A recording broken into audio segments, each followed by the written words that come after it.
You feel to be there to help them and to support them. What do you think as a society, as a politician, what's the role and contribution we can do to help those? First of all, big thank you to the Sikh community and the SWAT team being here tonight and every night, making sure that hungry people get some food. I was helping to give the food out this evening, and one man comes to me and gave him the food, and he said to me he has £21 a week to survive on, and he can't feed himself on that. Without this, he'd go hungry. It is wrong. We are the fifth richest country in the world. People should not be rough sleeping. People should not be hungry. Children should not be in overcrowded homes and overcrowded classrooms. Inequality is our big disease, and it has to be dealt with. I want to say thank you to the community for all that they do to support people, to provide food and clothing and all that support that's necessary, and the medical help and aid that's given as well. So it's been very instructive for me being here today. And yesterday in my office I invited people from all over the country who are getting universal credit, all the problems they're going through with universal credit.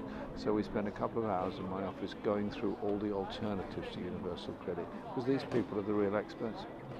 So what will be your role as a politician, as a leader of the opposition to help those? To challenge the government on the levels of benefit payment through universal credit, for the waiting time that's involved in universal credit, and the housing crisis that so many people face, where private rented flats are very expensive, the deposits are very high, and the tenure is often very short, and councils are not given the money necessary to build the council housing that's absolutely vital. We can do all these things if we're prepared to create a fairer society. That does mean taxing the very wealthiest more in order that the rest may benefit in decency in our society. And I'm giving that message out the whole time. That's my job. What was the main reason why the Labour Party have lost? This is the continuously second election, whereas you have a very good manifesto. Why did people buy your manifesto? I think the policies in the manifesto, all of them, were actually very popular. Abolishing universal credit, public ownership of the railways and the mail and the water industry.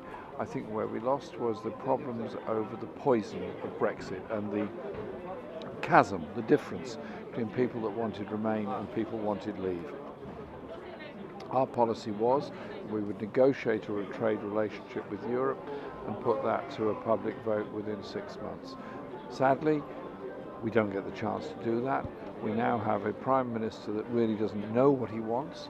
At the same time as negotiating with Europe on a future trade relationship, he's negotiating with Donald Trump on something that will be very different, which will involve undermining the basic standards and conditions we have of quality of food, of environmental protection, and of some basic rights at work, such as the Working Time Directive, as well as the holiday and maternity and paternity leave that we have. I'll do everything I can, both in Parliament and outside, to oppose what this government does, where it's damaging to the living standards of the people of this country. And also I want this country to be a voice for peace and justice around the world.